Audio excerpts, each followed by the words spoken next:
Assalamualaikum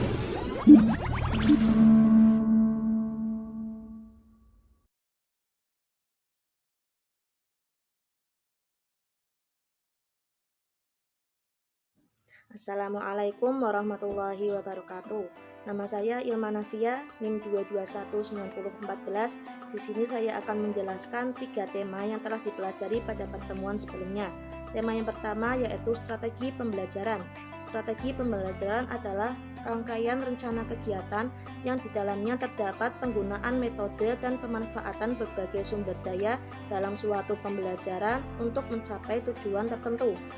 Ada 7 macam strategi pembelajaran. Yang pertama, strategi pembelajaran ekspositori adalah strategi pembelajaran yang menekankan kepada proses penyampaian materi secara verbal dari seorang pendidik kepada sekelompok peserta didik agar peserta didik dapat menguasai materi pelajaran secara optimal. Strategi ini berpusat pada pendidik atau teacher center, sehingga pendidik menjadi sumber dan pemberi informasi utama. Pengarahan dan penjelasan pendidik dalam strategi ini harus jelas sehingga bisa dipahami peserta didik. Yang kedua, strategi pembelajaran inquiry adalah rangkaian kegiatan pembelajaran yang menekankan pada proses berpikir secara kritis dan analitis untuk mencari dan menemukan sendiri jawaban dari suatu masalah yang dipertanyakan. Dalam proses pembelajarannya, peserta didik tidak hanya sebagai penerima materi pelajaran melalui penjelasan pendidik secara verbal, tetapi mereka juga berupaya menemukan sendiri inti dari materi pelajaran itu. Yang ketiga, strategi pembelajaran berbasis masalah atau SPBM adalah rangkaian aktivitas pembelajaran yang difokuskan kepada proses penyelesaian masalah secara ilmiah. Dalam proses pemecahan masalah dilakukan dengan menggunakan pendekatan berpikir secara ilmiah. Dan jika tanpa adanya masalah dalam strategi ini, maka tidak mungkin adanya proses pembelajaran.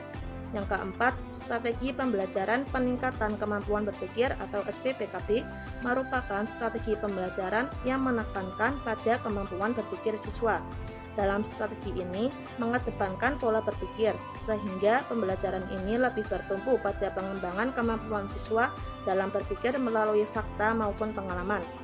Yang kelima, strategi pembelajaran kooperatif adalah rangkaian kegiatan pembelajaran di mana peserta didik dibentuk secara berkelompok melakukan kerjasama untuk mendiskusikan materi pelajaran dalam upaya mencapai tujuan pembelajaran yang telah ditetapkan. Yang keenam, strategi pembelajaran afektif adalah rangkaian kegiatan pembelajaran yang menekankan pada pembentukan sikap yang positif. Dalam strategi ini dituntut kesadaran dan kemauan bagi peserta didik untuk bisa mempunyai kepribadian baik, berperilaku sopan, dan bertindak sesuai dengan norma yang telah ditetapkan. Yang ketujuh, strategi pembelajaran kontekstual adalah rangkaian kegiatan pembelajaran yang menekankan kepada proses keaktifan dan keterlibatan peserta didik untuk mencari dan menemukan materi yang harus dipelajari, serta menghubungkannya dengan situasi kehidupan nyata, sehingga mendorong peserta didik untuk dapat menerapkannya dalam kehidupan sehari-hari. Dari berbagai macam strategi yang telah dipaparkan, bahwa setiap strategi memiliki kelebihan dan kekurangan serta bentuk implementasi yang berbeda-beda.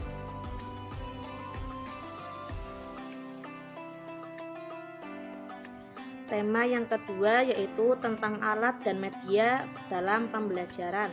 Media pembelajaran adalah alat bantu mengajar yang mengandung materi pembelajaran dan mampu mengubah lingkungan pembelajaran menjadi lebih efektif sehingga proses pembelajaran dapat berjalan lebih efisien. Adapun ciri-ciri umum dalam media pembelajaran yaitu yang pertama berupa hardware atau perangkat keras, yang kedua berupa software, perangkat lunak, yang ketiga penekanan media pendidikan terdapat pada visual dan audio, yang keempat sebagai alat bantu pada proses belajar baik di dalam maupun di luar kelas, yang kelima dapat digunakan dalam rangka komunikasi dan interaksi antara guru dengan siswa dalam proses pembelajaran, dan yang keenam dapat digunakan secara massal. Kedudukan media dalam pembelajaran sangatlah penting karena media dapat menunjang keberhasilan pembelajaran dalam memahami materi pembelajaran. guru dan siswa sama-sama bisa belajar dan menguasai materi dengan bantuan media yang telah ditentukan sesuai isi dan tujuan pembelajaran. Secara umum, media memiliki manfaat dalam proses pembelajaran, yaitu untuk memperlancar proses interaksi antara pendidik dengan peserta didik, dan hal ini akan membantu peserta didik belajar secara optimal. Selain itu, terdapat manfaat lainnya, yaitu untuk memudahkan guru dalam menjelaskan materi pembelajaran. Materi yang abstrak menjadi konkret, dapat membangkitkan motivasi dan merangsang untuk belajar serta situasi belajar menjadi interaktif. Adapun macam-macam media pembelajaran. Yang pertama, media visual, yang kedua media audio, yang ketiga media audiovisual, dan yang keempat multimedia. Terdapat prinsip dalam memilih media pembelajaran.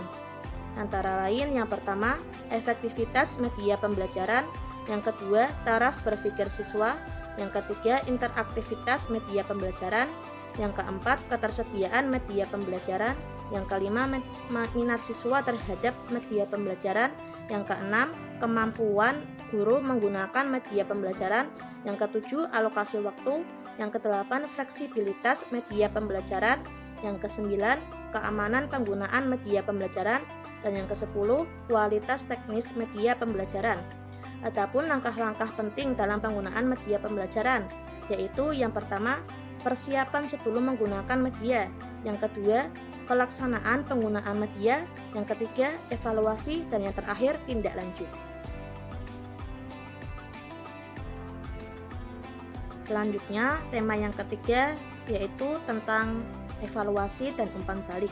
Menurut bahasa, kata evaluasi berasal dari bahasa Inggris, yaitu evaluation yang berarti penilaian. Evaluasi pembelajaran adalah suatu upaya untuk menggali informasi tentang sampai sejauh mana keberhasilan pembelajaran itu tercapai pada peserta didik dan juga pendidik, sehingga akan ada perbaikan yang diperlukan untuk bisa mengembangkan konsep pembelajaran atau pengajaran yang efektif dan efisien serta tujuan pembelajaran bisa tercapai. Ada beberapa tujuan diadakannya kegiatan evaluasi, yaitu yang pertama, mengetahui tingkat pemahaman dan penguasaan peserta didik dalam suatu kompetensi.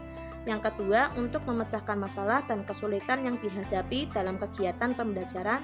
Yang ketiga, memahami tingkat keefektifan suatu metode dalam kegiatan pembelajaran. Adapun fungsi evaluasi atau penilaian, yaitu penilaian berfungsi sebagai pengukur keberhasilan, penilaian berfungsi seleksi, penilaian berfungsi diagnosis, dan penilaian berfungsi sebagai penempatan. Selanjutnya, umpan balik. Umpan balik adalah pemberian informasi yang diperoleh peserta didik untuk memperbaiki atau meningkatkan pencapaian hasil belajarnya. Melalui umpan balik, peserta didik dapat mengetahui sejauh mana materi yang telah diajarkan dapat dikuasainya dan dapat mengoreksi kemampuan dirinya sendiri. Umpan balik hanya bertujuan untuk mencari informasi sejauh mana siswa mengerti bahan yang telah diajarkan, sehingga pengajar dapat menentukan apakah akan melanjutkan materi selanjutnya atau perlu adanya pengulangan materi. Selain itu, umpan balik mempunyai 3 fungsi utama, yaitu fungsi informasional, fungsi motivasional, dan fungsi komunikasional, sehingga hubungan antara evaluasi dan umpan balik sangatlah penting dalam pembelajaran, karena untuk mengukur sejauh mana siswa menguasai materi pelajaran, sedangkan umpan balik berkaitan erat dengan kegiatan belajar mengajar yang dievaluasi dengan suatu alat evaluasi.